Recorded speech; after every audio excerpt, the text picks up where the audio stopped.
Hey crafty cuties, welcome back to part 3 of the spiral bound junk journal. Today we are binding the journal so they will be complete.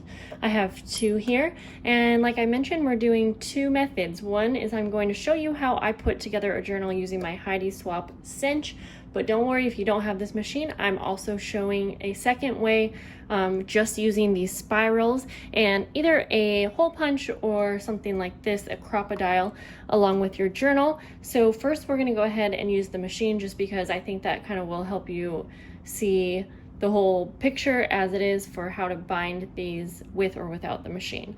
Okay, so we're going to get started. You do need some type of like wire cutters as well, your spiral, your finished journal, and I have some scrap papers here just that I use for reference before binding. So you're gonna go ahead, so like I said, I have 2. I'm gonna set one out of the way just to kind of keep it more organized here.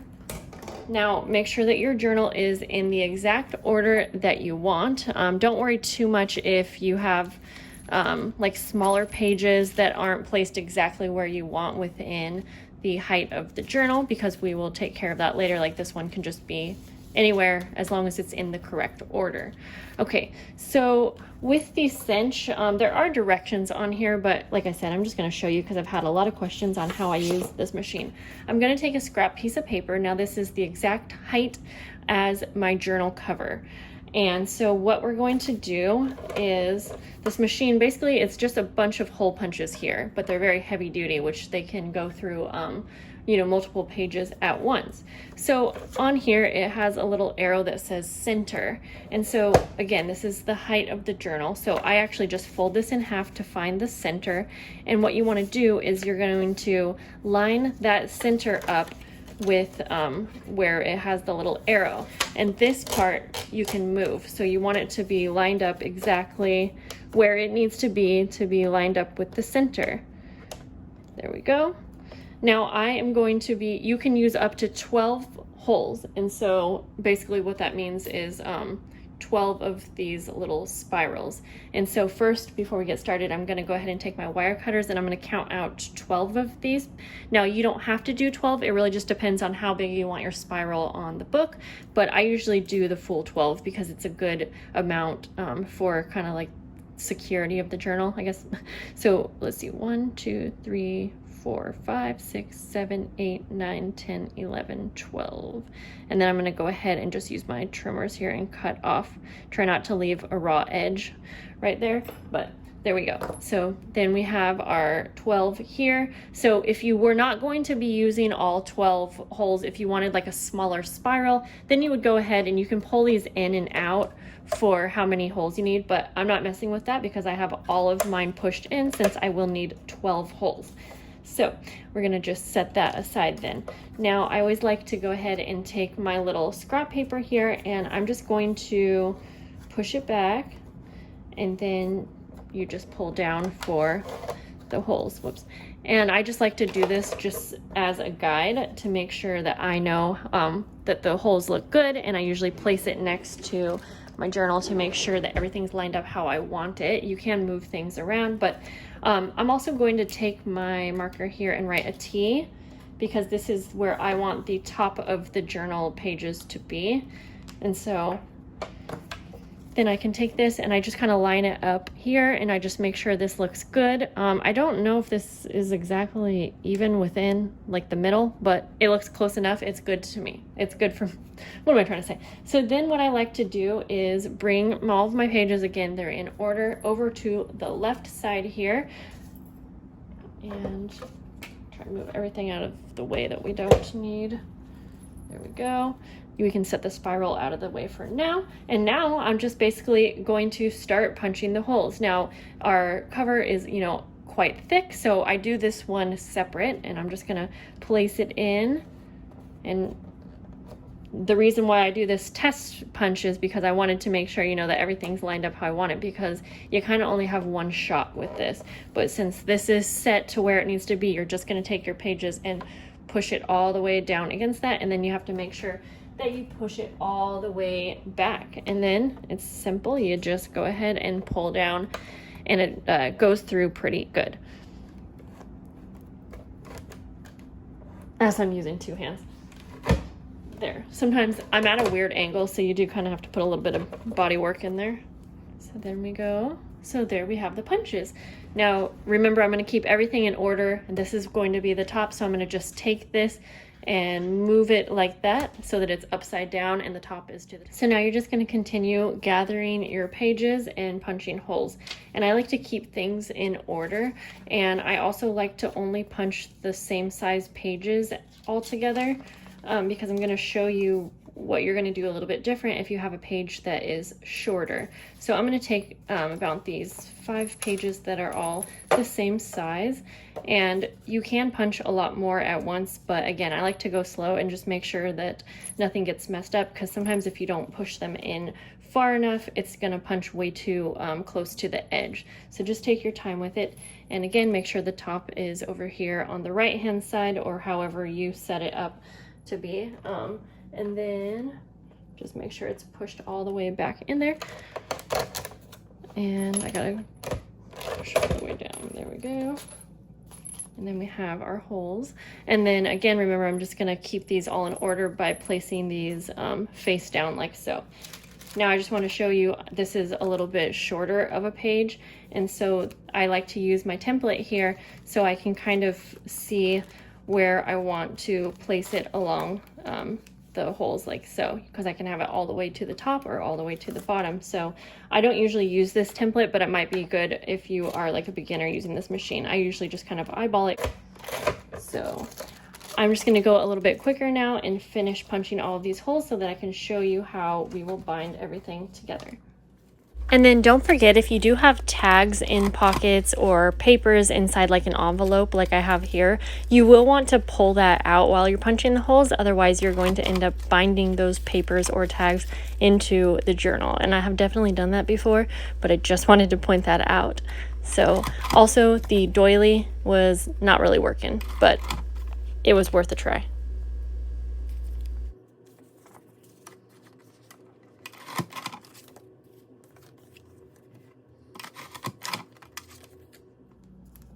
So I just finished the very last piece, which was the back cover. And so now you should have everything in the perfect order. Just go ahead and make sure that it is. And then what you're gonna do is we're going to take the front cover and you're actually going to move that to the back as if it was on the spirals. So it's gonna go this way. And so your back cover and front cover are gonna be like face and face together. So now your top page here is going to be the first page in your journal. So now what you want to do is go ahead and take your spirals, and then this machine here has a spot for you to put the spirals on like so. And then we're actually going to flip this over now so that we have the back, and we're going to go ahead and just start taking one by one and just putting it on the spiral here.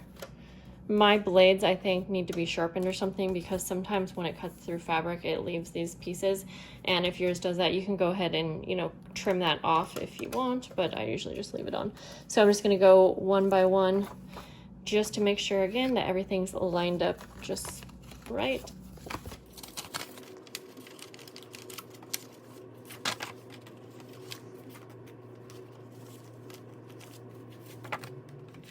And if I forgot to mention earlier that I didn't have actually very good luck putting the doily into the hole punch just because it has so many holes. So if you were wanting to add like a doily, it's actually just going to be easier to go ahead and add it, you know, maybe through the holes that are already in there. I'm going to go ahead and actually just skip that and put it to the side. So I'm almost done here, and then I can show you how to finish this off, and then we'll move on to the second journal. And I know it might seem tedious to go ahead and do one page at a time, but I'm telling you from experience, go through and take the time just to make sure that every little hole gets on the spiral, because if you don't, things aren't going to line up right. And so it definitely is worth it to take that extra few minutes. Okay, so now we are back to the very top page of the journal, or first page of the journal. So now what we're going to do is take this off the little holder, make sure everything stays on, and you go ahead and flip this around to the back of the machine. So on top here, you can push and turn this little button, and you want to line the arrow here up with the right measurement of your spirals, and these are 1 inch. So go ahead and just I lined it up to the 1, and then you're going to take your journal like so, and I like to rotate this so that the opening of the spiral is going to be towards the back of this, and then you're just going to place this in and all the way back, and then you're just going to take that handle and actually just push down, and that should close up your spiral. So now that the spiral is all closed off, now you can take your front page and you're going to swivel it around to the front. And the reason that we bind it like that with the cover in the back is so that this part where they attach is not going to be exposed on the outside. It just looks a lot nicer. So there we go. There is our first journal done on the spiral, on the spirals there. Okay, so to do it without the machine, I'm going to go ahead and start by, again, cutting off 12 of these pegs. Okay, so I'm just going to cut that off. There we go. So now we have a blank template. I wrote T for the top. That's going to be really important since we're doing this one by hand. And I actually have some ink, but you could use like a pen or something like that, because what I'm going to do to build our template here with where to punch the holes in each page, I'm just going to go ahead and take a little bit of ink and kind of dab it on the edges of these little pegs here. Just make sure each one has some ink. I just found this to be kind of the easiest way to do this. Actually go like this and then just press down where those holes are, or not holes, but pegs. So that you can see it better, I just went ahead and took my pen and then marked where all of those punches were. So now this is going to be our template, and this is going to take some time, but you're going to basically go through with your hole punch and you're going to just punch out each hole. So what I like to do is start with the template, and I'll actually just punch the holes right in the template here, and then I can go through and on each page I can draw a little hole for each one. I made sure that these holes were about 1/4 of an inch inward, so you do want to try to make sure that everything is as even as possible. My hole punch is not the greatest. So now you're going to go ahead and line this up on each page. You're going to take a pencil and then just go ahead and mark each hole, or if you want, you can just hold the template up to a few pages that are the same size, and then we can go ahead and just punch right through like so. For the sake of this video, I'm going to go ahead and just punch all of these off camera so we can get to the part where we're going to put it on the spirals without the machine. So now that we have everything punched, and again, assuming you don't have the machine, you're just going to go ahead and take your spiral on its own. Again, you want to have everything in order here. So this is the top cover. We're going to take this top cover and actually bring it to the back. So again, I'm just doing it as if it was on the spiral and opening like so.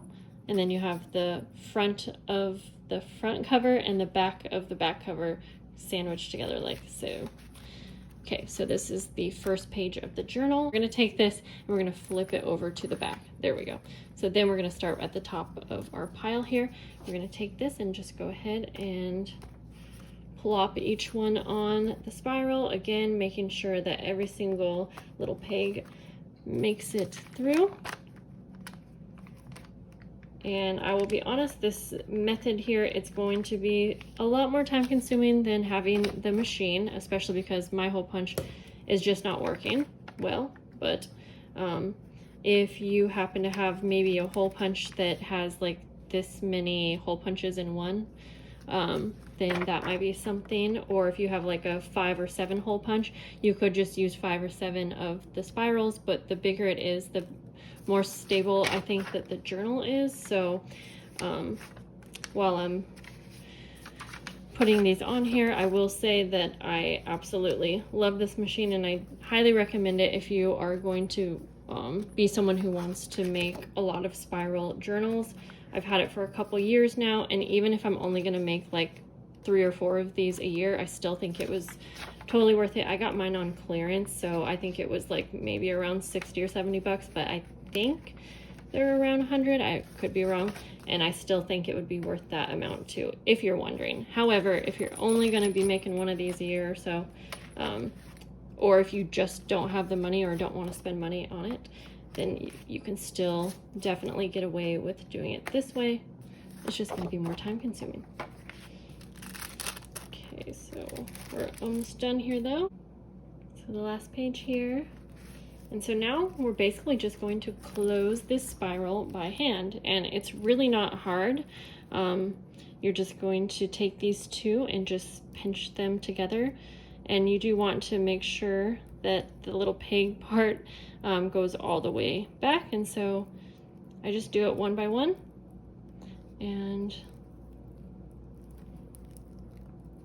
it's definitely, again, easier with the machine, but you still get a nice, good looking journal in the end. And I accidentally pushed that one too far, but it's easy enough to pull back. Now you don't want to mess with these too much because they do get kind of warped if you are messing with them too much, but it really doesn't take too much work to get it all complete. And there we go, guys. So here are two of them next to one another. And I mean, honestly, you would not be able to tell which one was made from a machine and which one was made by hand.